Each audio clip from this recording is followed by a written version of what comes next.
এই এসআইআর প্রক্রিয়ায় প্রথম থেকে সুপ্রিম কোর্টের ইন্টারভেনশন প্রয়োজন বলে দাবি করেছিল। শুধু তাই নয়, আমরা সুপ্রিম কোর্টের কাছে আবেদনও করেছিলাম, বিভিন্ন জায়গায় তা প্রকাশিত হয়েছিল যে পশ্চিম বাংলায় ফ্রি, ফেয়ার অ্যান্ড ফেয়ারলেস নির্বাচন করতে গেলে সুপ্রিম কোর্টের ইন্টারভেনশন প্রয়োজন। আমরা দেখতে পাচ্ছি অ্যাডজুডিকেটেড যে লিস্ট, সেই লিস্টে কোনো নাম সহ লিস্ট দেওয়া হচ্ছে না, নাম্বার বলা হচ্ছে।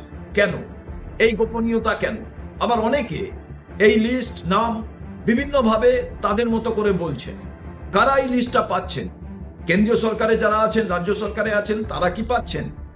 আজকে যে চূড়ান্ত ভোটার লিস্ট পাবলিশ করার কথা, সেই ফ্রেশ ভোটার লিস্টে যদি প্রথমেই হুঁচুট খেয়ে পড়তে হয়, তাহলে সাপ্লিমেন্টারি লিস্টের ক্ষেত্রে কোন জায়গায় গিয়ে আমরা দাঁড়াবো?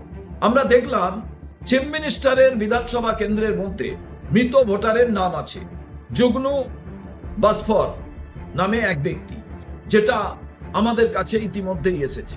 তাহলে স্বচ্ছতার সঙ্গে তিনি মারা গেছেন, তার ভোটার লিস্টও এটা।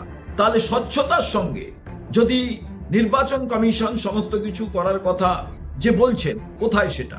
তো সামগ্রিকভাবে আমরা মনে করি এই ভোটার লিস্ট সংক্রান্ত বিষয়, এসআইআর কে কেন্দ্র করে একটা অরাজক পরিস্থিতি কিন্তু চলতে থাকছে এবং সম্পূর্ণভাবে ইসিআই আজকে ফেল করে গেল ফার্স্ট চূড়ান্ত লিস্ট পাবলিশ করার ক্ষেত্রে।